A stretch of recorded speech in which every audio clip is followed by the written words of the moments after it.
Bonjour à tous et bienvenue dans cet épisode des Tontons Golfeurs. Je suis avec Antoine Schwartz et Sébastien Gros. Comment vous allez les amis ? Ça va et toi ? Bah écoute, un peu Bonjour fatigué. Kevin. Un peu fatigué. Mais Ça il se est voit, quand t'as même une 3 sale heures du gueule ce matin. matin, t'es vraiment moche. Quand même 3 heures du matin.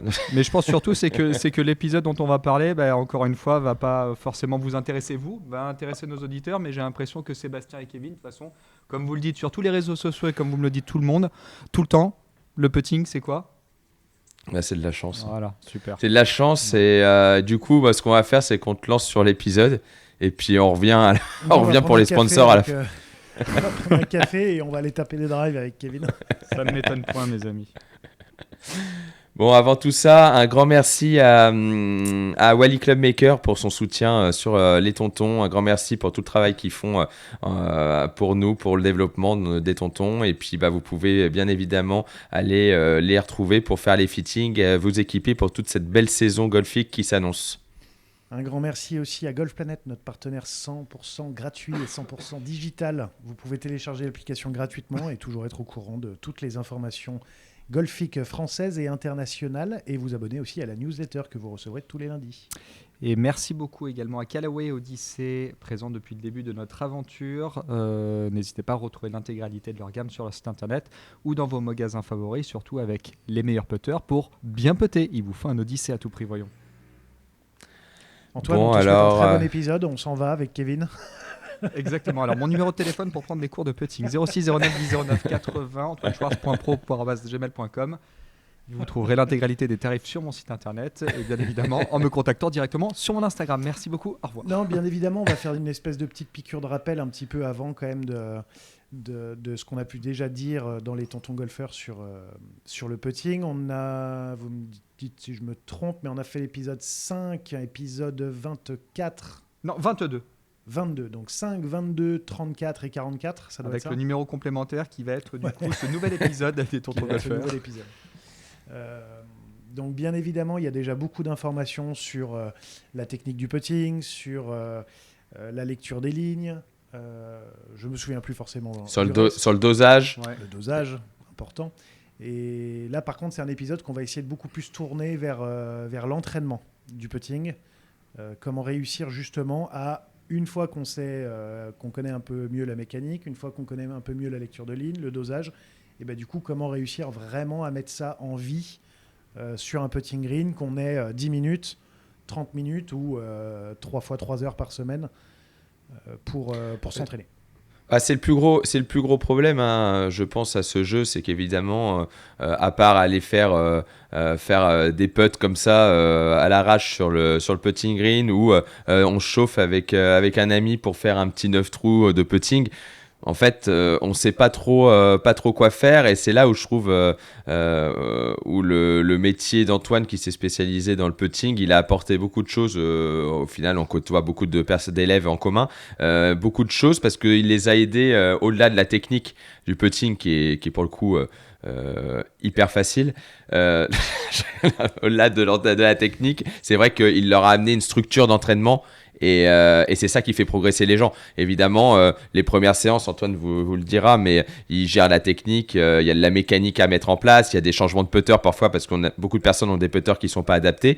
Mais une fois qu'il y a ça, il y a un contrôle technique. Et il y a surtout tout ce que tu leur mets en place avec de nombreux exercices. Je le vois pendant les stages quand on fait nos stages ensemble. C'est vrai que ils adorent les gens parce que tu leur installes plein d'exercices différents qui sont adaptés à différentes problématiques de leur putting. Et du coup, c'est un vrai entraînement ciblé. Et c'est ça qu'il faut apprendre à faire aux gens et qui est pas évident à faire même sur le grand jeu. De faire un très bon entraînement, c'est pas facile, qui est bien structuré, et je trouve qu'effectivement de leur apporter ça et de leur apporter de la matière, je trouve que c'est très bien qu'il y ait quelqu'un qui le fasse comme Antoine. Et je pense qu'effectivement, en fait, on peut rapporter ça au grand jeu, mais par exemple au putting, il y a plusieurs entraînements. Il y a déjà s'entraîner sur la mécanique, et la mécanique vous permet quoi ? De pouvoir envoyer la balle dans la direction que vous souhaitez. Donc ça, c'est une première chose, et ça englobe pas mal de choses. Si on rappelle un petit peu sur les précédents épisodes, on avait parlé que comme dans le grand jeu, on a 80-90% de la sortie de balle est initiée par l'orientation de la phase de club au moment de l'impact, qu'avoir un chemin de club qui est cohérent avec un contact qui est plutôt juste sont des choses qui sont importantes sur le plan de la mécanique. Donc on s'entraîne, si on veut, à répéter régulièrement un mouvement et juste, mais il faut également s'entraîner à lire un putt. Ça, c'est la même chose. C'est que c'est souvent, en fait, très certainement une partie qui est énormément négligée.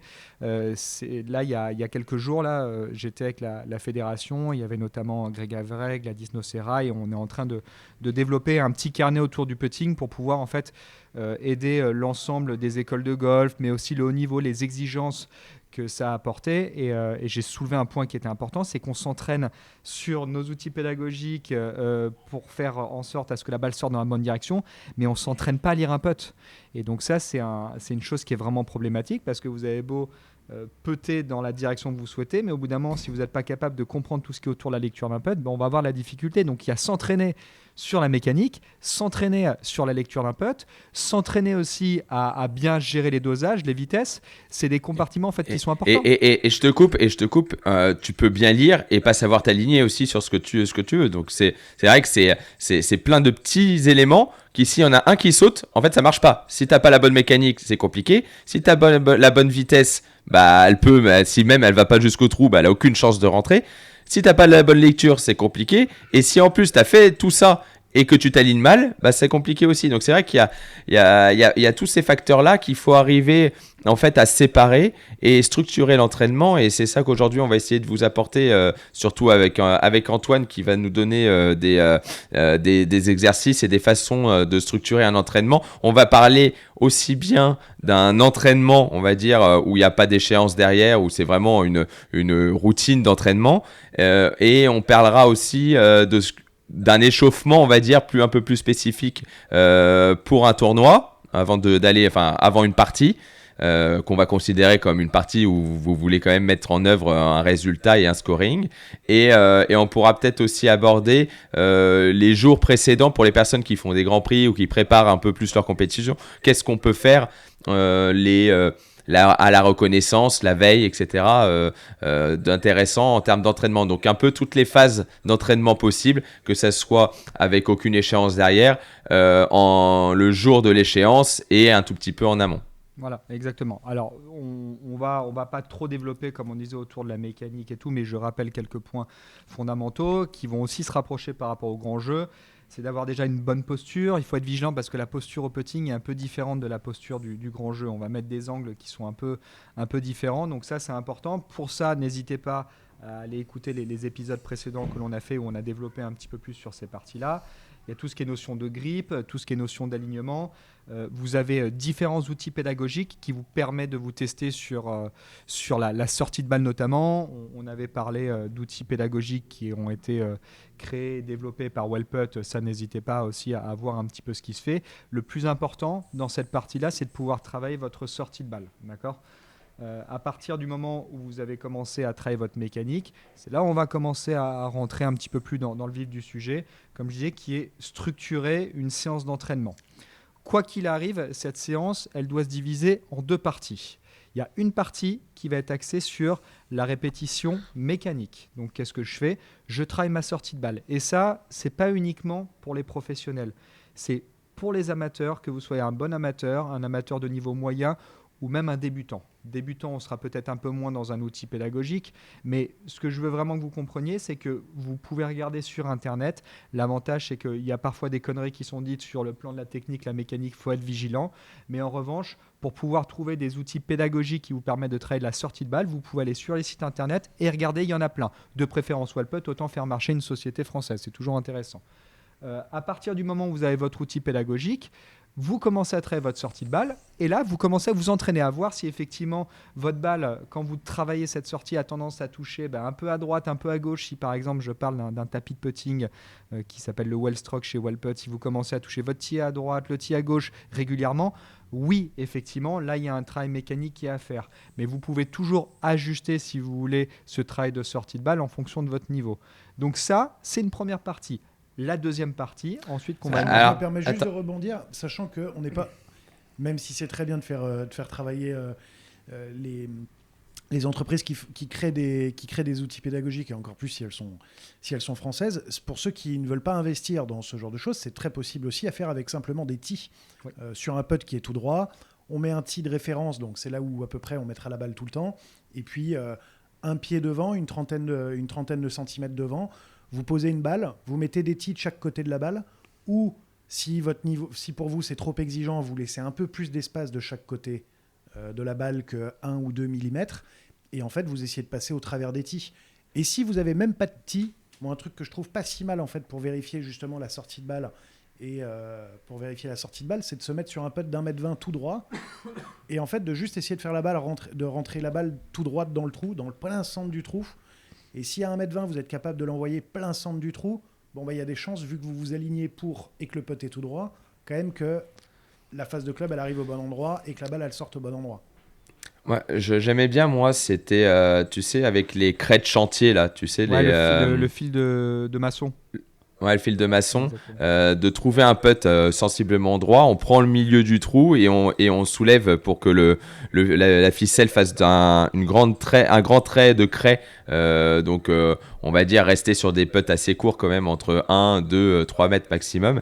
Et en fait, vous mettez la balle dessus et vous voyez vraiment bien votre putter circuler sur la craie et vous voyez si elle sort sur la craie ou pas. Il y a évidemment aussi la ficelle qu'on en avait déjà évoquée, ou qu'on la plante derrière le trou et où on met cette fois-ci la balle en dessous la ficelle pour longer avec le putter. Je trouve que tous ces exercices visuels, moi, me parlaient beaucoup, et je sais qu'Antoine aussi, toi, tu le faisais beaucoup. Seb, moi, je sais moins les exercices de sortie de balle que tu faisais, ou que tu fais d'ailleurs. Mais je trouve que c'est des très bons exercices. Il y en a plein, comme disait Antoine. Voilà un petit peu les différentes, mais en tout cas, sortie de balle hyper importante. Cette phase, elle doit, sur une séance, on va dire d'1 heure. Si on fait une séance type d'1 heure de putting, tu dirais qu'elle dure combien de temps, Antoine? Alors, ça dépend la période dans laquelle on est. Là, on est dans le printemps, donc les jours vont être plutôt beaux. Moi, j'aurais une tendance d'être peut-être sur quelque chose qui doit être sur du 60% de travail de performance et peut-être 40% de répétition mécanique. Mais après, c'est très global parce que ça dépend de vos besoins, ça dépend de là où vous en êtes au niveau du putting. Mais ce qui est certain, c'est que dès que, oui, même quand on arrive dans une période qui est comme ça, on peut être sur 25% peut-être de travail mécanique et 75% de travail de performance. Donc mécanique, sortie de balle, d'accord. Donc sortie de balle, c'est, on va dire 15 minutes de sortie de balle, voilà, pour que les gens puissent bien compartimenter leur entraînement. Voilà, de se dire, vous restez 15 minutes sur la sortie. C'est pas, ah tiens, j'en ai 3 qui sortent dans la petite porte, comme disait Seb, avec le tee, c'est bon, j'arrête, ou 3 qui touchent pas les billes, ou 3, l'autre avec sa ficelle, c'est bon, c'est facile. Donc non, c'est pas, on en fait 3. Tu vois, on en a souvent parlé avec Antoine, vu qu'on échange beaucoup sur le putting, vu qu'on travaille ensemble dessus. C'est au final, quand tu fais les petits travails sur les billes, quand t'en sors 10-15 d'affilée, en fait, 3, c'est pas assez, comme tu disais, Kevin, mais en fait, t'en sors 10-15 d'affilée entre les billes sans toucher, si c'est sur la petite plaque Pels ou elle peut en faire une aussi, mais en fait, à quoi bon aller taper 5 de plus pour faire 20, 5 de plus pour faire 25, 5 de plus pour faire 30? En fait, si t'en sors 10, 15, 20 d'affilée au niveau d'exigence que tu t'es mis, suivant quoi. Enfin, la mécanique, elle est suffisamment bonne. C'est presque, dès que t'en passes 10 d'affilée, si t'es au niveau le plus exigeant, suivant quoi, va faire de la performance, parce que de toute façon, ça veut dire que là, ta mécanique, elle est bonne. Après, si t'arrives pas à emmener ta mécanique sur tes exercices de performance, c'est un autre sujet. Et c'est un peu le but de la séance, de notre épisode. Ça va être d'emmener l'entraînement, de faire un entraînement cohérent pour qu'on soit capable d'emmener notre bagage technique justement sur je me suis perdu. Non, mais sur la performance, ouais. Voilà, exactement. D'emmener les compétences, les habiletés techniques qu'on a, de les emmener sur de la performance déjà au putting green, parce que c'est là où on aura le plus de chances de les emmener ensuite sur le parcours. Effectivement. Et cette partie mécanique, est-ce que tu l'emmènes aussi sur un échauffement, pour le coup, si tu n'as que 15 minutes de putting avant une partie? Est-ce que tu... énorme déjà pour beaucoup de personnes. Ouais. Non, mais c'est vrai. Mais ce qui devrait être quand même, les 10-15 minutes, elles devraient être obligatoires pour prendre au moins un peu de vitesse de green. Est-ce que tu viens mettre cette sortie de balle aussi à cet endroit-là? Est-ce que tu viens le mettre que parce que c'est un sujet pour certaines personnes, donc il faut le mettre? Si c'est pas un sujet, pas forcément en faire. Est-ce que tu viens mettre cette partie mécanique dans cet échauffement de 10-15 minutes? Et comme on dit, c'est un échauffement, pas un entraînement. Est-ce que tu viens quand même en mettre? Oui, je viens toujours en mettre, même si ce qui va y avoir de plus important au putting, on l'avait déjà rappelé sur les précédents épisodes, c'est la vitesse. À partir du moment où vous contrôlez correctement votre vitesse, que vous avez un petit peu la vitesse dans le viseur, vous allez quand même optimiser vos chances de vous rapprocher du trou et donc diminuer les 3 putts. Les 3 putts, c'est ce qu'il y a le plus horrible au putting au final. Donc avant de chercher, si on veut, à déjà faire sortir une balle dans une direction, on fait en sorte d'avoir la bonne vitesse. Donc je pense que dans ce que tu viens de dire, oui, c'est important de traiter la sortie de balle, mais en priorité, d'abord, je vais traiter la vitesse. Donc, pour traiter la vitesse, déjà, il n'y a qu'une chose à faire, c'est qu'à partir du moment où vous imaginez, vous n'allez pas sur le putting green, vous allez directement sur le parcours. Et si jamais vous allez sur le putting green avant pour vous entraîner, vous allez peut-être faire quoi? Aller 40, 50, 60 putts, 30 putts, je ne sais pas. Mais en fait, c'est entre 30 et 60 putts d'entraînement. Si vous n'allez pas les faire avant, imaginez que si vous allez directement sur le parcours, vous allez faire quoi? Pareil, entre 30 et 40 putts. Donc, au final, ça revient exactement pendant 18 trous à vous entraîner, alors que si vous prenez 15 minutes de votre temps avant pour vous entraîner, vous aurez fait l'équivalent de 50-60 putts d'échauffement, alors que si vous êtes directement sur le parcours. Donc c'est là où je suis désolé, mais il y en a beaucoup qui ils s'échauffent au grand jeu, ils s'échauffent au chipping, mais ça ne s'échauffe pas assez au putting. Et au bout d'un moment, si on veut être bon dans ce secteur et si on veut même ne pas être mauvais, j'ai envie de dire tout simplement déjà, c'est s'échauffer. Et pour moi, même 5 minutes, passer 5 minutes, faites une vingtaine de putts déjà, c'est toujours ça de gagner. Ouais, j'allais dire, pour la plupart des golfeurs, passer entre 5 et 10 minutes au putting green avant d'aller sur le parcours, c'est au moins 2 ou 3 coups gagnés comparé à celui qui n'en fait pas. Bien sûr. Parce que sur les 5-6 premiers trous, ça peut être le bon putt au 1 qui, plutôt que de passer juste à côté, rentre. Le 3 putt au 4 qui finalement en fait que 2. Et il peut même y en avoir encore un ou deux qui sont grattés comme points. À partir du moment là où, attention, c'est, comme le disait très bien Kevin, c'est un échauffement, c'est pas un entraînement. Donc c'est pas oh là là, j'ai pas la bonne vitesse sur le putting green, je suis perdu dès le green du 1. C'est vraiment, je suis là pour prendre la sensation avec le putter, d'essayer de comprendre un peu la vitesse du green, comprendre un petit peu comment ma balle sort. Et puis en fait, c'est des points gagnés très facilement. À part si on se balade juste avec une clope et un café, qu'on discute avec les copains et qu'on fait 10 minutes de putting. Ça, c'est pas 10 minutes de putting. Donc si on a 15 minutes, si tu veux, j'ai envie de te dire 5 minutes de vitesse. Ensuite, derrière, on place notre outil pédagogique pour traîner notre sortie de balle. Pas obligatoirement vers un trou. Si on n'a pas envie de s'embêter avec ça, je peux comprendre que ça peut mettre entre guillemets un peu de temps. Et encore, une plaque de putting, vous pouvez mettre 1 minute, 30 secondes à l'installer et travailler un peu votre sortie de balle. Mais travaillez un peu de sortie de balle. Si vous ne voulez pas le mettre vers un trou, vous le mettez n'importe où sur le putting green, juste pour être sûr que votre balle, elle sert en relation dans ce que vous souhaitez viser à peu près. Et ensuite, derrière, 5 minutes où vous mettez un peu plus en mode, un peu en mode routine, à varier un peu les distances, à essayer peut-être à faire un peu plus de coups d'essai, etc. etc. C'est 15 minutes qui vont changer votre performance sur le parcours. Votre vie. Est-ce que ça peut être intéressant pour gagner du temps de lier les deux? C'est-à-dire, comme on a peu de temps, de faire un travail de sortie de balle tout en essayant d'avoir de la vitesse. Tu vois ce que je veux dire? C'est que pour gagner du temps, de se dire ok, je mets mon travail de sortie de balle, allez, peut-être pas au niveau le plus dur, mais quand même pour avoir un check, et je fais mon exercice de vitesse en même temps. Comme ça permet de faire entre guillemets un 2 en 1 assez rapide. Est-ce que ça peut être une astuce ou toi tu veux vraiment séparer les deux? Non, ça peut être une astuce pour si jamais on a moins de temps. Donc si jamais au lieu d'avoir 15 minutes, on a 10 minutes. Mais je pense que pour une journée, vous allez profiter un petit peu au soleil, taper à l'extérieur ou autre, 5 minutes de plus et essayer de se dire j'ai 15 minutes d'entraînement putting. C'est pas grand chose, mais après, chacun gère son temps. Non, mais ce que je veux dire, c'est est-ce que ça peut même être bénéfique? Ça peut même être bénéfique de faire entre guillemets un travail de vitesse tout en ayant un check de sortie de balle. Tu vois ce que je veux dire? Est-ce que ça peut même être presque un exercice, si tu veux, d'être concentré sur autre chose que la sortie de balle et le check? Je ne sais pas s'il le demande aux autres personnes qui prennent des leçons avec lui, mais moi je sais que par exemple, il me le fait faire, tu vois, de la sortie de balle à 3 mètres, 5 mètres, 8 mètres, et en fait, là où tu mets la plaque, l'exigence de la sortie de balle, sur un exercice qui en fait à la base est un exercice de vitesse, tu vois, de gestion de la vitesse, avec en fait ton outil. Comme ça, bah oui, tu essaies de faire un exercice de vitesse, mais tu es toujours obligé en même temps de la sortir exactement là où tu vises. Ouais, je trouve que c'est bien aussi parce que je sais, je sais, tu dois le voir plus que moi, mais par exemple, les sorties de balles, les gens ont peut-être tendance à le faire souvent sur du putt court, ou en tout cas du 3 mètres, etc. Et qu'en fait, ils ont beaucoup plus de mal à avoir la même sortie de balle sur un putt de 7, 8, 10 mètres. Et donc c'est vrai que ça, je trouve que ça peut le mettre en avant. Et en plus de ça, ça permet aussi de gagner du temps, on va dire, pour certaines personnes qui n'ont pas forcément le temps ou l'envie de faire trop d'échauffement de putting avant. Au moins, tu sais que tu as ton choc mécanique, ta vitesse, tu sais qu'au moins tu as déjà fait 2 éléments qui sont quand même assez importants pour ta partie. Ouais, bien sûr, bien sûr.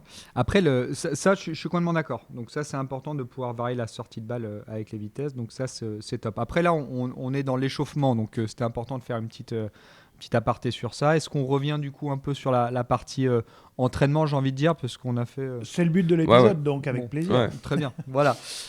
Donc là, vous avez travaillé, donc on avait dit sur une séance d'1 heure, on va partir là sur cette période-là, sur un quart de travail de mécanique. Si on était plus sur la période hivernale, peut-être qu'une séance d'1 heure l'hiver, c'est un peu plus compliqué, donc on peut réduire à 30 minutes.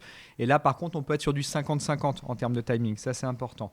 Maintenant qu'on a trait la sortie de balle, il faut que vous puissiez vous entraîner à lire un putt. On en a parlé en début d'épisode. C'est très bien de s'entraîner à sortir une balle dans la bonne direction. Maintenant, il faut s'entraîner à lire un putt.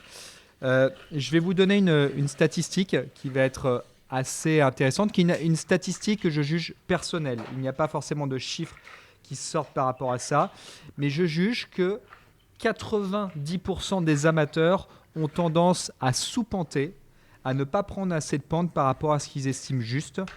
Et ce qui est une certitude sur ça, c'est que les joueurs ont plus tendance à passer, je parle des joueurs professionnels cette fois-ci, ont plus tendance à passer sous la pente qu'au-dessus de la pente. Donc à partir de ce moment-là, déjà, on sait qu'il va falloir s'entraîner absolument à lire. Sébastien, je te vois avec ce petit sourire et nous sortir pour ceux qui nous regardent sur YouTube. Ouais, exactement. C'est pour ceux qui nous regardent sur YouTube, je me suis rendu compte qu'en fait, j'avais plein d'outils de putting là, que j'utilisais plus juste à côté de moi. Donc je suis allé chercher, tu vois, j'ai le truc de craie de Kevin là, le truc de maçon. J'avais ça pour le chemin de club, tu vois, le putting arc. Juste à côté, j'avais ça aussi, tu vois, le petit miroir pour vérifier un peu le placement des yeux. Et toi, tu as vraiment envie de progresser au putting, du coup, hein? Tu vois, C'est Tin Cup, c'est Tin Cup le... pour ressortir les petits trous.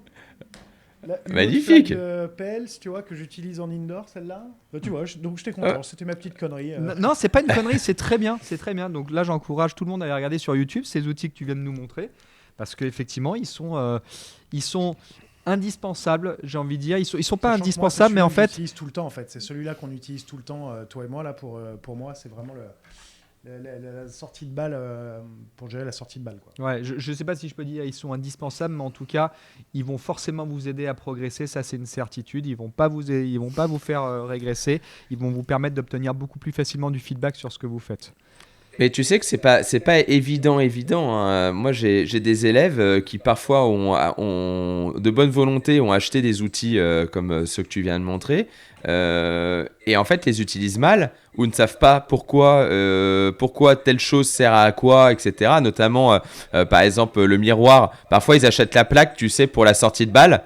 Et il y a un miroir, mais ils savent pas forcément ce qu'il faut regarder en fait sur le miroir, quelles sont les conséquences du fait d'avoir d'avoir pas les yeux au-dessus de la balle, d'avoir les épaules de travers, parce que parfois tu as des plaques, tu vois aussi les épaules, tu vois. Et en fait, c'est vrai que n'hésitez pas, si vous avez des outils comme Seb là chez vous, parce qu'il y a plein de gens qui sont passionnés, qu'on en ont acheté à un moment ou à un autre, qu'on en fait un petit peu, et puis bon, ils savaient pas trop quoi faire avec, n'hésitez pas à demander à vos pros ou envoyer un message à Antoine pour comprendre quelles sont les utilités et comment l'utiliser et quoi faire et à quoi sert cet outil, parce que c'est pas si évident. Nous, ça nous paraît évident parce qu'on a évolué toute notre vie avec ces outils là, mais c'est vrai qu'il y a des outils, on te les met entre les mains, on dit bon je sais pas ce que je dois regarder, ce que je dois faire. Ouais, après sur Internet, honnêtement, hein, sur la majorité des outils que vous utilisez... Toi, tu veux pas recevoir de message, c'est ça? Comment?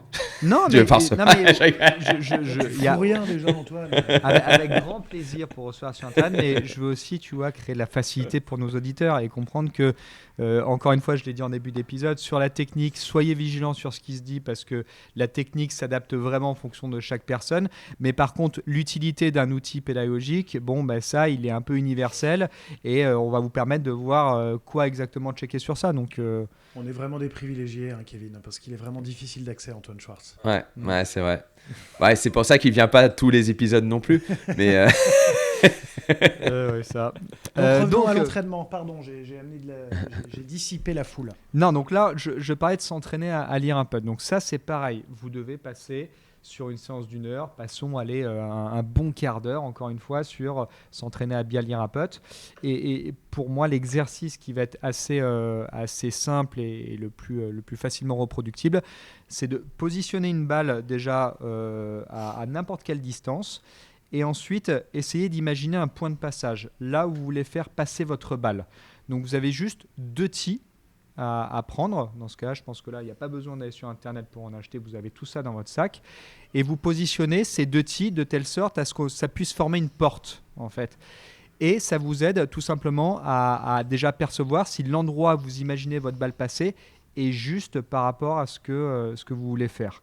Donc cette largeur de porte, à vous de l'adapter bien évidemment. Vous n'allez pas avoir une largeur de porte qui est un tout petit peu plus que la largeur d'une balle si vous avez un index à 2 chiffres.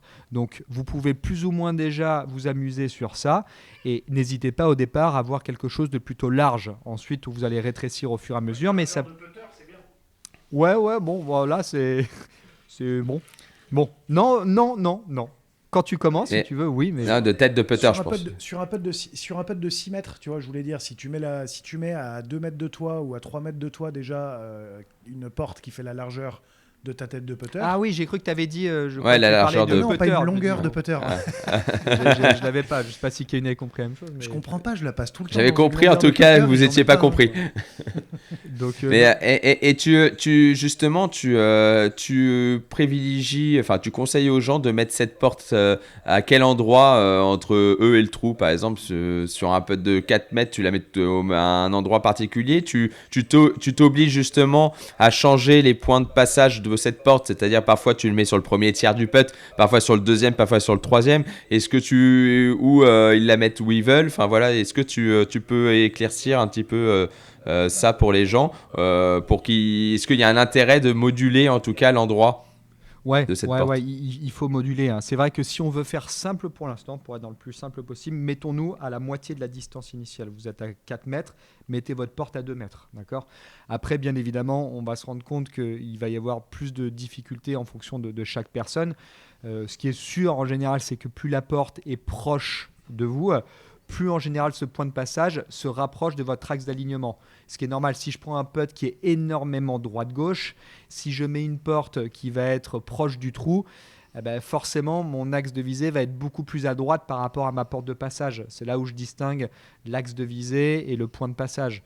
Donc en général, pour faire un petit mix des deux, on peut le mettre au milieu. Si on a vraiment de la difficulté, on rapproche cette porte du coup de la balle. Et si on veut augmenter cette difficulté, on peut rapprocher la porte du trou, mais pas être collé au trou à 20 cm du trou. Vous voyez, on va être, pour être dans la difficulté ultime, si on positionne cette porte de passage qui est un tiers proche du trou, donc si on est à 5 mètres, on la positionne à 1,50 m du trou, c'est là où on va être un petit peu dans la grande difficulté. Voire en poser plusieurs. Ouais, bien sûr, complètement. Ouais. Ouais, c'est ça. Est-ce que c'est vraiment ça après l'objectif pour les gens une fois qu'ils ont réussi un petit peu à imaginer? Est-ce que c'est pas justement d'essayer d'en mettre plusieurs ou de mettre la porte au point le plus haut de la ligne? Par exemple, à l'endroit où en fait la balle va commencer à redescendre, on peut plus dire, en tout cas à tourner vers le trou. Est-ce que de faire toutes ces variantes-là, ça peut être aussi intéressant pour les personnes qui nous écoutent, plus que vraiment l'étroitesse?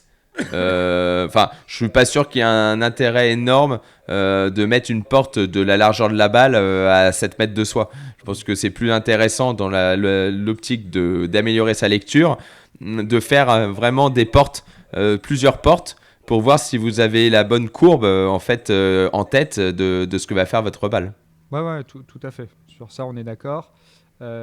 Quand vous faites cet exercice, alors oui, le but, si vous voulez, est de rentrer la balle dans le trou. Mais comme je le disais au départ, vous êtes 90% à ne pas prendre assez de pente et la majorité des pros ont plus tendance à sous-penter que surpenter.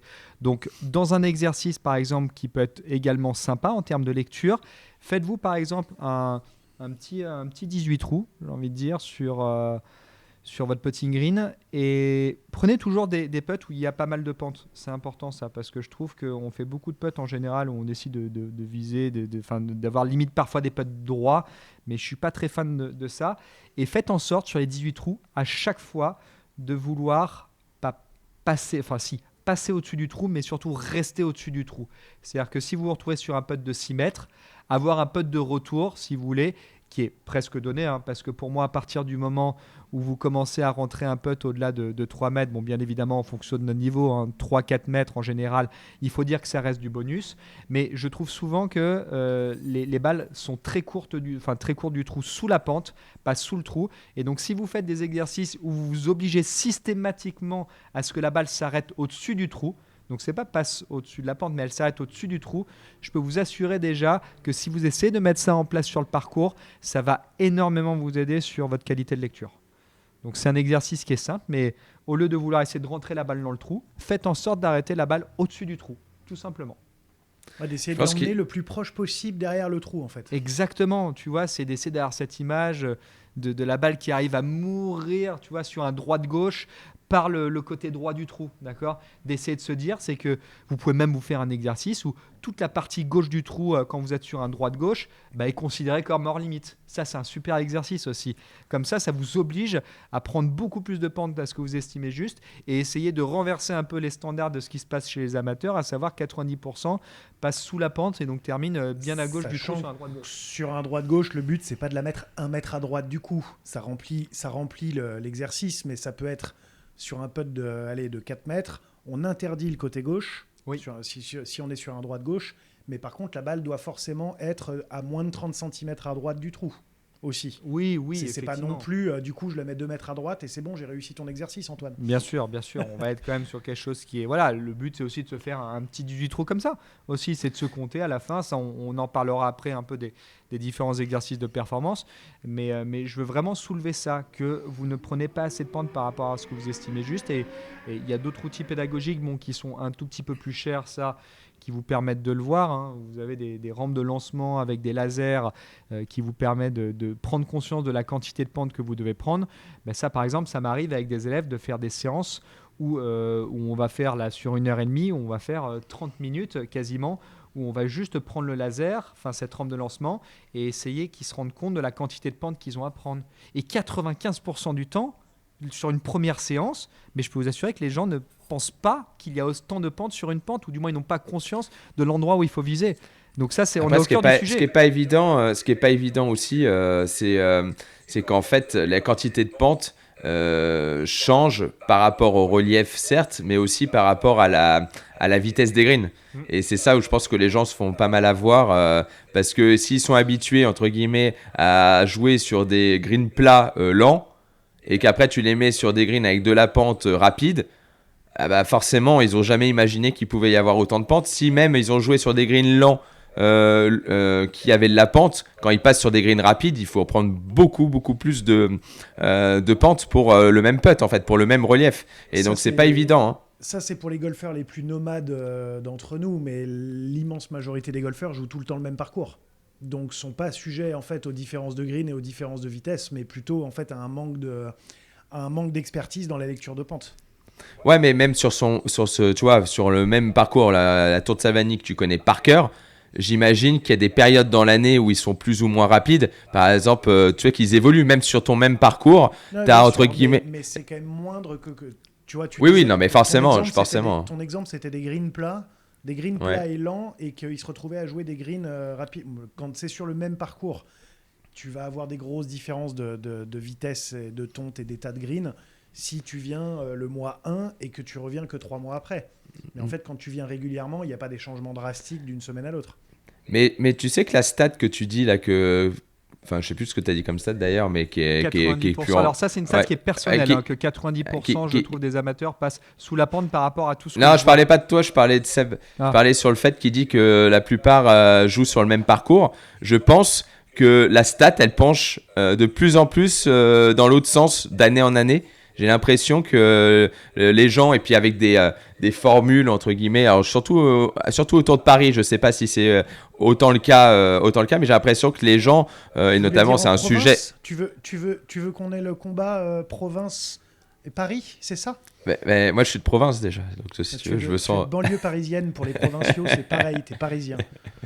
Non mais je trouve que les gens maintenant, autant il y avait les générations d'avant qui venaient vraiment tout le temps sur le même parcours, j'ai l'impression que la nouvelle génération, ils aiment bien justement varier les parcours et forcément il y a plein de formules qui sont proposées par différents groupes de golf qu'on citera pas, mais qui proposent justement de pouvoir jouer sur l'ensemble de leur parcours, et je trouve ça bien en fait que les gens prennent du plaisir à découvrir des nouveaux parcours, et justement je pense qu'ils deviennent des meilleurs golfeurs à varier en fait les parcours, à varier les vitesses de green, à varier les reliefs sur les greens notamment, et à découvrir beaucoup plus de choses. Que c'est une autre organisation, mais que si le golf n'était pas mon métier et que j'étais un golfeur beaucoup plus occasionnel, je pense que j'aimerais pas même si l'ambiance club me manquerait, parce que j'aime bien quand même le côté très social d'un club, mais je pense que d'un point de vue golfique, je préférerais bien plus me balader de parcours en parcours pour jouer différents trucs en fait, et que c'est une évidence que tu dois développer que ton niveau de golf, je pense, quand tu arrives à l'embarquer un peu partout, il est meilleur que celui qui a le même handicap que toi, mais qui est tout le temps chez lui, en fait, par exemple. Après, tous les clubs qu'on dit, je pense que c'est pareil à la Tour et tout, ils ont tous des accords avec les clubs autour, généralement, sur les jours de fermeture et tout. Donc, vous avez tous, je pense, la possibilité... Il n'y a pas de jour de fermeture en province. Vous êtes des sacrés bosseurs. Nous, on fait fonctionner le business comme on peut. Hein. Ici, nous, on survit, on n'est pas des privilégiés parisiens comme vous. Ah là là, c'est moche. Qu'est-ce que c'est moche. On vient autant de perdre les Parisiens que les provinciaux dans cette phrase. On est des gens du peuple. Bon, si on revenait à un sujet beaucoup moins intéressant, le putting. Hein, j'ai cru qu'il allait pas revenir, lui. Il est encore là. Bon, alors tant pis, parlons de putting. Alors, maintenant vous avez travaillé votre lecture, on va passer maintenant sur la dernière partie qui va être le travail de performance. Qu'est-ce que c'est chiant le petit. Alors attends, combien de temps 15 minutes mécanique, 15 minutes, lecture. On va dire de lecture, aller travailler sur la compétence de la lecture, et ensuite derrière 50% sur votre travail de performance. Le travail de performance, il a avant tout une dimension mentale, si on veut. Pourquoi ? Parce que l'objectif c'est de faire une routine constante. Donc routine constante, c'est de vous entraîner, si vous voulez, comme vous faites sur le parcours, faire des coups d'essai, etc., etc. Ça vous permet, si vous arrivez à vous mettre dans cet état émotionnel, de pouvoir avoir une certaine gestion de la pression. Oui, je sais. Je te coupe. Je suis désolé, je te coupe, mais c'est une question. Est-ce que la routine que tu parles là, elle doit être faite sur la partie mécanique et la partie lecture avant, sur les deux trucs ? Est-ce que les routines tout le temps complète, ou est-ce que tu la mets pas à ce moment-là ? Alors non, c'est pas une routine complète. Vous pouvez, si vous avez l'habitude de faire quelques coups d'essai, en faire. Donc les coups d'essai font partie de la routine pour certaines personnes, mais le but n'est pas non plus de faire une routine complète, d'aller systématiquement derrière le trou, regarder sur le côté, les pentes, etc., etc. Je parle juste sur la partie mécanique. Je peux faire des coups d'essai pour ressentir un petit peu ce qui se passe dans mon corps, mais je vais pas chercher à faire une routine un peu complète. Dans la partie ensuite travail de lecture, compétences à ce niveau-là, oui, on peut commencer à prendre un peu plus son temps parce qu'on est là plus dans une idée d'observer, d'imaginer.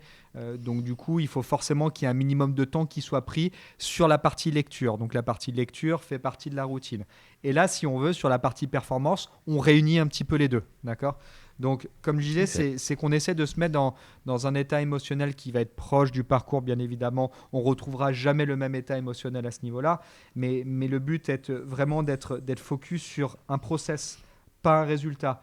On cherche vraiment à vouloir se mettre dans cette, entre guillemets, obligation de réussite pour passer à la suite de la perf, d'un exercice de performance qu'on va mettre en face. Et surtout, l'idée, c'est d'utiliser juste une seule balle.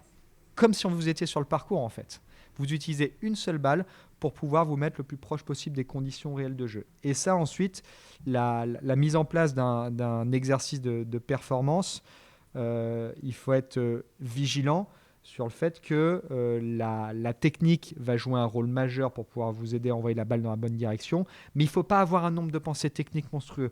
Je pense qu'il faut juste avoir une pensée technique sur laquelle vous devez vous appuyer, et ensuite derrière, on y va, on est dans le jeu, on est dans le game là. Donc il y a un moment, tout ce que vous avez un peu fait sur le plan de la mécanique, c'est très bien, ça vous aide à comprendre la façon dont bouge votre putter, mais après, n'essayez pas de vous focaliser sur trop de points techniques. C'est surtout ça, quoi. C'est un point technique. Donc ça peut être un ou deux points de vigilance en amont, c'est-à-dire sur l'organisation ou au postural par rapport avant le putt. Ça, c'est une pensée qui est possible. Mais par contre, pendant le putt, avoir qu'une seule pensée.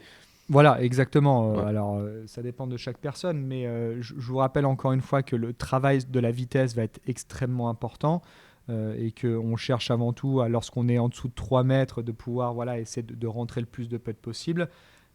Juste pour vous donner une petite stat comme ça qui est sortie, le numéro 1 mondial de putting à moins de 3 mètres rentre 90% de ses putts.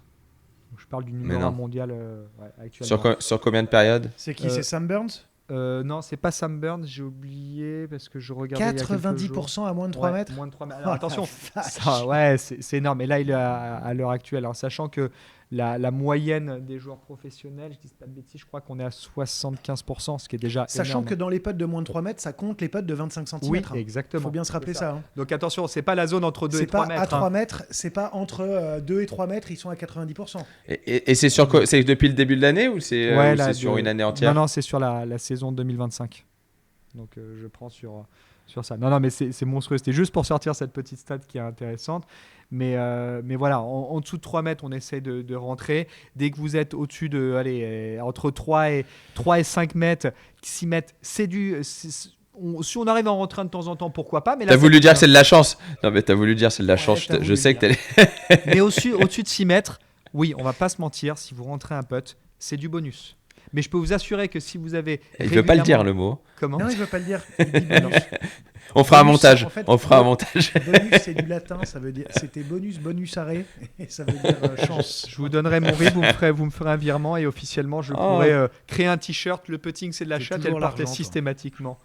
Non, parce que là, ça décrédibiliserait mon activité, tout simplement, et mon secteur de jeu. Donc, il va falloir me payer très cher pour ça, mes amis. Ah, toujours l'argent, Antoine. C'est un moche, épisode promotionnel pour ton métier, et tu nous dis ça, quoi. Exactement. Ouais, franchement.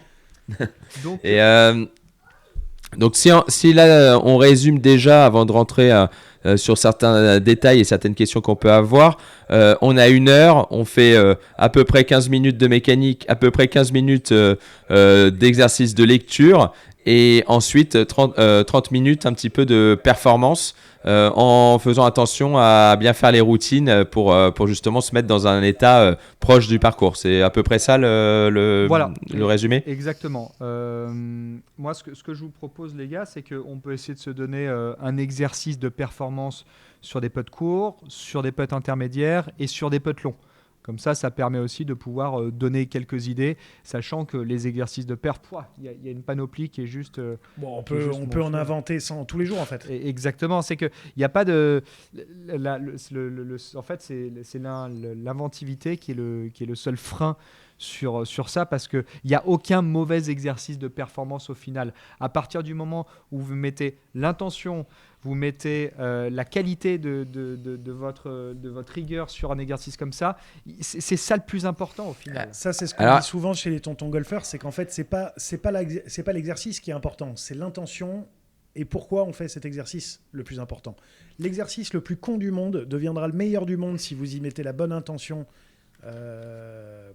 et tous les bons ingrédients pour réussir l'exercice. Quand le meilleur exercice du monde, si vous le faites en regardant votre téléphone, en parlant avec votre pote ou quoi que ce soit pendant que vous le faites, il n'aura aucun intérêt.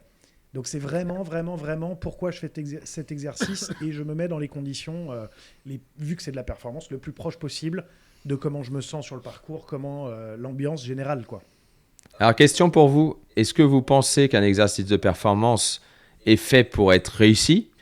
est-ce qu'il faut le mettre d'une façon à ce que ça soit très très compliqué de le réussir? Est-ce que ça dépend des profils des personnes? Est-ce que ça dépend dans quelle période ils sont? Bon, j'ai un peu mes réponses, mais qu'est-ce que vous en pensez? Il y a deux types. Tu peux avoir un exercice là où c'est vraiment un do or die. Tu vois, c'est vraiment tu dois le finir absolument. Donc t'as pas de limite de temps. Par contre, tu peux aussi simplement en fait avoir des exercices sur lesquels tu tiens des scores. Donc du coup, c'est juste tu vois en fait ta courbe un peu de score potentiellement, si elle évolue, si je dis n'importe quoi, sur un exercice donné, ton meilleur score c'était 12, et puis la fois d'après tu fais 11, et la fois d'après tu fais 9, et la fois d'après tu fais 8, et qu'il faut essayer de faire le moins possible, tu vois que tu fais que progresser sur cet exercice, et c'est un type d'exercice. Après, sur les exercices qu'il faut absolument finir, je trouve que ça dépend vachement. Si tu es en plein...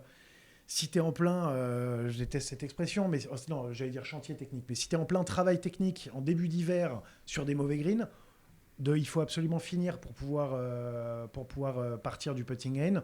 C'est peut-être pas exactement le moment. Par contre, en saison, je trouve que c'est pas mal de mettre des exercices qui te gardent, qui te gardent dedans, avec des exercices qui sont pas tout le temps faciles et avec des niveaux de difficulté plus ou moins importants. Tu peux avoir plusieurs niveaux de difficulté par exercice aussi. Ouais, parce que je vois souvent les personnes que j'ai et qui font des exercices de putting, c'est souvent quasiment tout le temps, c'est un exercice, c'est soit tu as réussi, soit tu n'as pas réussi. Et très peu dans la deuxième version que tu as dite, en disant avec des scores, en disant tiens, aujourd'hui, cet exercice, j'ai fait tel score, je le note et je suis et je trouve que c'est bien de varier les deux. Je trouve que c'est vraiment intéressant de le faire parce que sinon c'est vraiment tout le temps dans le punitif, dans le dur. Et du coup, ça vous permet d'avoir des exercices de performance où il y a juste un suivi de savoir si vous progressez et ça peut être jauger un petit peu où vous en êtes. Donc je pense que faire les deux, c'est bien. Et souvent, on a vraiment en tête l'exercice de performance, c'est soit j'ai réussi, soit j'ai raté, quoi. Il n'y a pas de juste milieu. Alors que faire un score, c'est bien aussi, en fait. Ouais. Et puis, il y aura toujours des jours, même si tu es en phase de progression, il y aura toujours des jours, de temps en temps, tu y arriveras moins, donc ton score, il descend un peu. Mais c'est pas grave, ce qui compte, c'est les tendances. Est-ce que je suis dans une tendance de progression ou est-ce que je suis dans une tendance de régression? S'il y a une tendance de régression, il y a très souvent quand même, un petit grain de sable technique qui s'est mis dedans ou un petit grain de sable mental qui s'est mis aussi dans l'engrenage. Donc, si tu es que dans une phase de progression vers le haut, normalement, c'est que tout va plutôt bien. Si tu es dans une phase de stagnation, à essayer de comprendre si tu es en train de prendre la pente descendante sans le savoir ou si tu es en train de prendre la pente montante sans le savoir. Et par contre, quand tu es en régression, il y a quand même souvent quelque chose de mécanique à aller chercher, ou un blocage mental, ou un problème d'alignement. Enfin, il y a souvent un petit truc quand même qui coince. Tu n'es pas en train de tout bien faire et puis ça régresse. Ça, c'est rare quand même. Petit aparté également sur ça, n'hésitez pas à aller voir sur le site du PGA Tour l'ensemble des statistiques, alors que ça soit au niveau du grand jeu, là on parle du putting, mais au niveau du putting, vous allez être assez surpris en fonction de certaines personnes des chiffres qui ressortent. Parce que parfois il y en a plein qui me disent que à 8 pieds, à 2m60, 2m70, que la moyenne des joueurs professionnels, ils vont rentrer 70-80% des putts, alors qu'au final on n'est que sur 50% sur la moyenne des joueurs du PGA Tour. Donc, sur les meilleurs greens du monde, et c'est les meilleurs joueurs du monde. Et c'est surtout... Et ils s'entraînent toute la journée. Exactement. Donc ça, il faut vraiment prendre conscience. Et ça, c'est extrêmement simple, franchement. Allez-y, regardez les stats, juste pour que vous ayez quand même des objectifs et des attentes qui soient à la hauteur de ce que vous faites et pas de ce que font les pros. Parce que parfois, vous avez une idée que les pros ont des statistiques qui sont monumentales. Alors oui, on va avoir certains joueurs, si on prend les meilleurs joueurs du monde dans leur domaine, oui, c'est exceptionnel. Comme la stat que je viens de sortir, 90% de putts rentrés à moins de 3 mètres pour le numéro 1 mondial, enfin de putting à cette distance-là, mais soyez quand même bien en relation avec ce qui se passe dans la réalité. Donc ça, c'était juste un petit aparté aussi sur ça. Et tu voulais qu'on mette un exercice, qu'on mette des exercices chacun par secteur, sur putt court, putt intermédiaire et putt long. Ouais, pourquoi pas. Alors encore une fois, ça c'est intéressant pour les personnes qui nous écoutent d'avoir potentiellement des idées d'exercices par secteur. Ouais, exactement. Donc Seb, est-ce que tu veux commencer, Kéké, Ouais, moi j'ai un exercice que j'aime bien que je fais depuis longtemps, c'est la spirale, tu sais, de 3 à 8 pieds, là où je plante un tee à 3 pieds. Alors, et en spirale, c'est en fait pour pas que ça soit tout le temps dans la même ligne. Donc en fait, je mets un tee à 3 pieds, un peu à gauche, je mets un tee à 4 pieds, un tee à 5 pieds, un tee à 6 pieds, un tee à 7 pieds, un tee à 8 pieds. Et moi, mon but, c'est de les mettre tous d'affilée. Et si j'arrive même à faire la redescente, tu vois, c'est de faire 3, 4, 5, 6, 7, 8. Et idéalement, j'essaye aussi de faire 8, 7, 6, 5, 4, 3. Donc de tout mettre d'affilée. Donc ça, soit, pour reprendre la question de Kevin tout à l'heure, soit j'ai 5 essais pour réussir, soit je dois réussir. Peu importe le temps que ça me prend. Après, moi, ça, c'est comme ça, c'est le niveau d'exigence que je mets. Comme on disait, ensuite, chaque exercice, il peut y avoir des niveaux d'exigence différents. Donc moi, j'essaye de faire l'aller-retour, au minimum l'aller, et de temps en temps, je me dis, et maintenant, au minimum le retour, parce que ça peut être bien aussi pour se mettre sous pression sur petit putt, de justement faire que se rapprocher du trou. On fait toujours des exercices en s'éloignant, mais en fait, au golf, on se rapproche aussi. Donc j'aime bien mettre la pression sur le putt de 4 et 3 pieds. Mais on peut aussi se dire, selon le niveau, il y a 3, 4, j'ai jamais fait gaffe, tiens, 3, 4, 5, 6, 7, 8. Donc il y a 6 distances. Et de se dire, il faut que je fasse 3 sur 6, il faut que je fasse 4 sur 6, il faut que je fasse 5 sur 6. On n'est pas obligé de mettre tous les putts. C'est trop dur pour... déjà, j'y arrive pas tout le temps et je suis quand même plutôt un bon putter. Donc c'est quand même pas facile. Ça prouve bien que c'est quand même pas facile. Donc on peut se permettre allez, on a le droit d'en rater 1, on a le droit d'en rater 2, on a le droit d'en rater 3, voire 4 en fait, selon le niveau qu'on a même. Bien sûr, bien sûr. Et là, tu insistes sur le fait que tu n'es pas là pour enchaîner. Tu es là à chaque fois, toi, tu alignes la balle. Donc, personnellement, tu alignes. Pleine routine, comme si j'étais sur le parcours. Exactement. À chaque fois, la seule chose que ça change par rapport au parcours, c'est que je suis sur le putting green. Et il y a un tee, en fait, visuellement, pas loin de ma balle. Ouais. Mais ça m'arrive, par exemple, tu vois, quand je suis sur le parcours et que j'attends, ça m'arrive de le commencer sur le parcours. Tiens, allez, je sais que je vais un peu attendre. Sur les 6 prochains trous, je fais un putt de chaque distance pour essayer de réussir. Donc je mets le putt au 1 de 3 pieds, ensuite au 2, après avoir fini mon trou, je mets une balle à 4 pieds, je la putt, tu vois, et puis tu essaies de faire comme ça sur 9 trous, de réussir à avoir fait l'exercice. Donc au final, ton exercice, tu te donnes un temps par exemple limite de 30 minutes, si tu n'arrives pas à aller au bout de l'exercice, tu auras fait peut-être quoi, 45 putts au total et 45... Moi je fais en mode soit 5 essais, soit je suis obligé de le finir. Mais c'est vraiment à ce niveau-là. Très bien, et comme tu dis... C'était pour sortir un exercice, parce que tu sais bien à quel point on en a 1000, mais c'était pour sortir un exercice qui peut peut-être amuser les gens, tu vois, avec le petit tee. Et idéalement, c'est de le faire une fois droite-gauche et une fois gauche-droite. Ouais, exactement. Moi, j'appelle ça la spirale droite-gauche et la spirale gauche-droite. Ouais. Kéké, je te laisse te développer sur un exercice de putt long si tu veux. Je vais pas commencer par putt intermédiaire, comme ça tu peux avoir une réflexion sur quand tu dis exercice de putt long, ça peut être un exercice de vitesse ou ça n'a rien à voir? Mais super, exactement. Vitesse, dosage, toi, ça c'est important. Moi, un exercice... 10 fois 10 mètres, tu continues. Ouais, c'est ça. Je trouve qu'on fait souvent l'exercice, en plus c'est un exercice que j'aime bien et c'est en fonction des putting greens, on peut pas toujours faire plus, on fait souvent l'exercice assez connu à 3, 6, 9 mètres, 3, 6, 9 mètres, mais parfois on peut pas vraiment l'installer facilement. Donc moi ce que j'aime bien pour faire en fait des putts plus longs que ça, c'est de prendre 3 balles et faire un premier putt, on essaye de la mettre entre 6 et 12 mètres à peu près, et essayer de faire 3 fois le même putt et de faire vraiment rapprocher les balles le plus possible les unes des autres. Je trouve que c'est un exercice qui est pas mal et qui permet de pas forcément embêter tout le monde. Je pense aux gens qui n'ont pas forcément des putting greens. S'il y a plusieurs des putting greens gigantesques et s'il y a plusieurs personnes, ça vous permet de moins monopoliser un trou et pas vous dire je peux pas faire d'exercice de vitesse parce que à chaque fois je dois installer des tees, des machins, etc. Je trouve que c'est un exercice qui est assez simple à mettre en place, de se viser, même pas un trou, viser rien du tout. Ou prendre un à faux 6-7 mètres. Tu peux prendre les faux trous, une comment on appelle ça là, on repose parfois les pintes de bière. Je bois pas de bière, donc là on a les supports qui sont ronds comme ça. Ouais. Nous, c'est le bon diamètre. Comment? nous on boit pas, mais moi non plus, je ne bois que du vin, je ne bois pas de bière malheureusement, donc je ne peux pas être sur ça. Enfin voilà, vous avez ce qu'on appelle sur Internet aussi des ghost. C'est un sous-vert. Comment? Un sous-vert. Un sous-vert. Je crois que ça avait un nom spécifique, excusez-moi. Techniquement, c'est très compliqué. De mon côté inculte, voilà, donc très bien, merci beaucoup. Donc voilà, prendre ça aussi. Donc exercice de dosage, effectivement, assez simple, et je trouve qu'on ne s'entraîne pas assez sur les putts. En fonction de votre niveau, à tous les niveaux, mais vous pouvez quand même avoir tendance à avoir quand même souvent des longs putts en fonction des niveaux dans lesquels vous êtes. Donc, si jamais vous êtes perdu entre 10 et 15 mètres, en fait, et que vous en faites jamais, Hein? Ouais. Mettez vos Et- coups de fer plus proches, comme ça. Allez faire du grand jeu. Et donc du coup, ouais, j'ai essayé de le ramener petit à petit vers le grand jeu.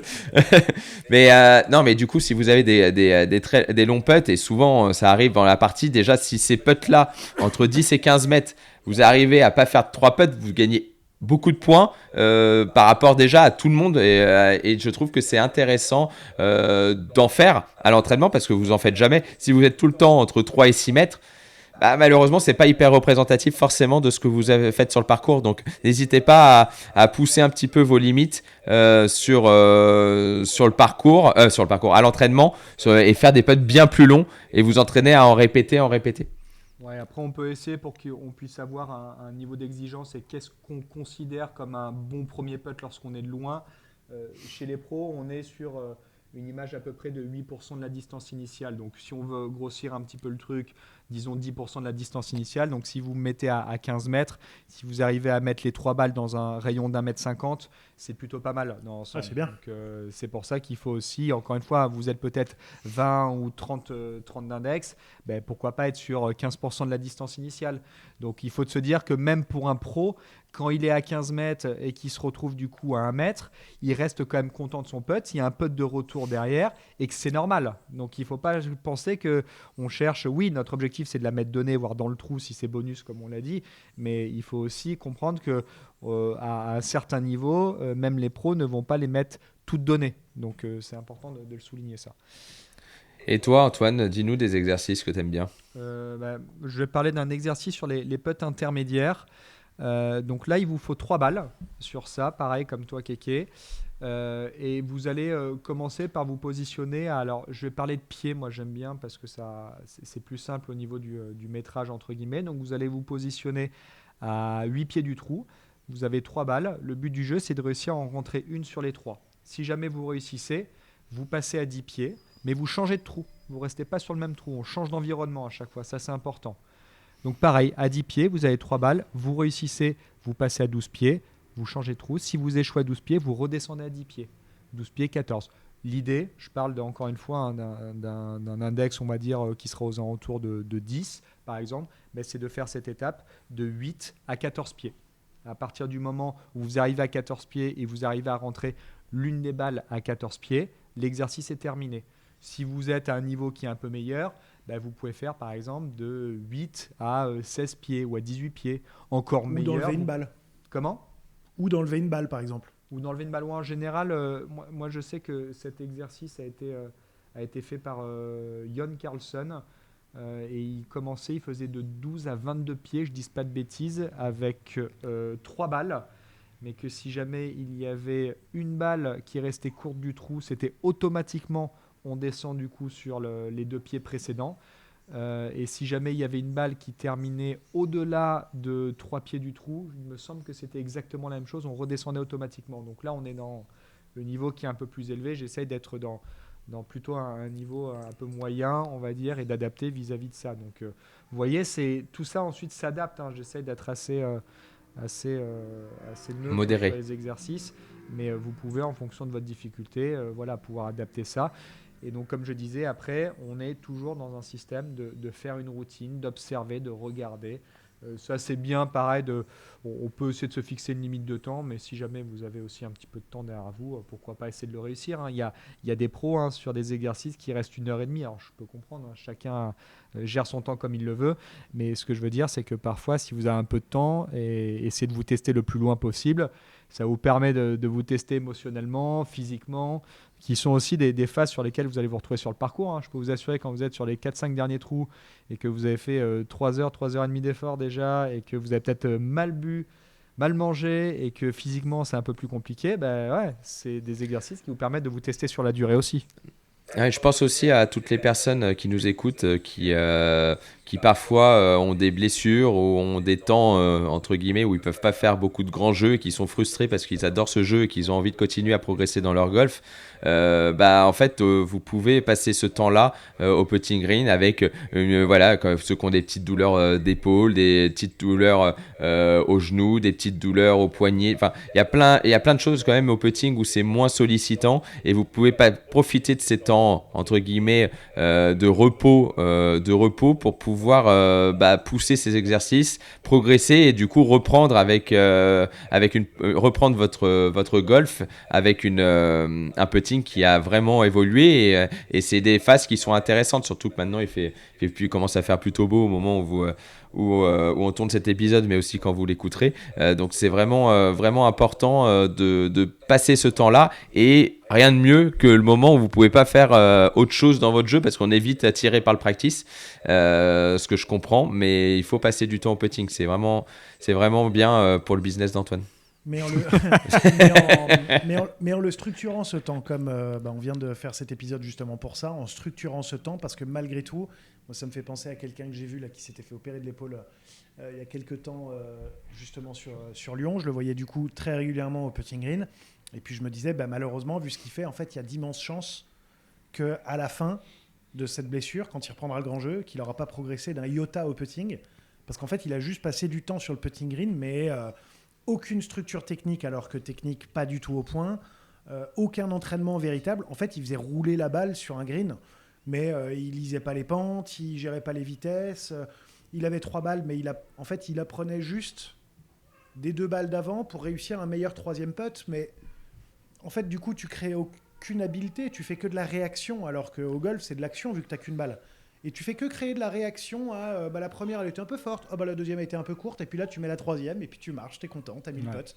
Mais les 2 premières, elles avaient aucune chance de rentrer, et la 3e, tu n'as développé aucune compétence pour la rentrée. Tu t'es adapté au mieux. Tu t'es adapté parce que tu as fait les 2 premières pas bien, en fait. Et Exactement. au golf, on n'a qu'une chance. Ça serait de temps en temps sympa d'avoir des petits mulligans volants, mais au golf, on n'a qu'une chance. Donc, c'est ça le but, en fait, de cet entraînement. C'est d'être capable, du coup, de devenir meilleur à une balle. Ouais, et voilà, dans la conclusion de cet épisode, un peu, si on peut dire quelque chose, c'est que le putting dans sa globalité, c'est quoi ? C'est une mécanique, c'est une lecture et c'est une structuration d'entraînement. C'est le vrai gap, si vous voulez, il se fait dans la qualité de votre entraînement. C'est surtout ça, quoi. Il n'y a pas besoin d'avoir énormément de temps. Peu de temps suffit. Si c'est bien utilisé, ça vous permet de pouvoir progresser. C'est surtout ça qu'il faut vraiment comprendre. À partir du moment où vous comprenez ce genre de choses, vous allez avoir beaucoup plus de facilité à progresser. C'est pas passer des heures entières, c'est juste structurer correctement votre entraînement en fonction du temps que vous êtes capable de dégager. Mais ça, je le parle sur le putting, mais c'est une globalité. Ça va être également sur le grand jeu. Mais c'est juste que putting, c'est je travaille ma mécanique, je travaille ma lecture, je travaille ma performance. Ça, c'est pour englober toute la partie putting et entraînement. Et entraînement. Entraînement, on va dire échauffement. Ça va être, au mieux, si on peut mettre un tout petit peu de mécanique et derrière surtout de la lecture. Non, tu mettais même dans l'autre sens, toi, mais surtout faire de la lecture en priorité. Si vous pouvez rajouter un peu de mécanique, tant mieux. Et pour ceux qui viennent préparer leur parcours la veille, pas mal de lecture et de vitesse surtout quand vous allez sur un nouveau parcours pour comprendre la vitesse. Faire toujours un petit peu de mécanique, donc ça ressemble quand même, parce qu'en début d'épisode on parlait pour ceux qui viennent par exemple pour une reconnaissance ou la veille pendant les tournois, qu'est-ce qu'ils font, bah ouais, c'est pas mal de travail de vitesse pour se faire au green, et toujours ce travail de sortie de balle comme disait Antoine, qui est vraiment important. Donc voilà, je pense qu'on a un peu tous les éléments réunis pour faire un bon échauffement maintenant au putting, un bon entraînement et une bonne préparation, on va dire, et pour pouvoir faire une évolution constante de son putting sur l'année. Oui. On est bon, Antoine ? On est content ? On est bon. Vous n'êtes pas trop fatigué, bon. Ça va les gars ? Ah, écoute, on s'est pris au jeu avec Sébastien, on pensait pas et on s'est pris au jeu. Merci et bravo. Merci pour nos auditeurs surtout. Bon, en tout cas, un grand merci à Golf Planet, notre partenaire 100% gratuit et 100% digital, que vous pouvez vous pouvez du coup télécharger l'application et être au courant de toutes les infos du golf français et international en temps et en heure, et bien évidemment aussi vous inscrire à la newsletter pour pouvoir la recevoir tous les lundis. Un grand merci à Wally Club Maker, que vous pouvez, à toute la période des fittings, là, n'hésitez pas à vous inscrire et n'hésitez pas à voir toutes les nouveautés, vous équiper au mieux et à retrouver dans tous leurs magasins. Et un grand merci à Callaway et Odyssey qui est présent depuis le début de cette aventure avec nous. Retrouvez l'intégralité de leur gamme sur leur site internet et dans vos magasins favoris. Merci les gars pour cet épisode sur la chance, sur le putting, pardon, qu'on intitulera Comment avoir plus de chance. Merci à toutes et à tous de nous avoir écoutés jusqu'au bout.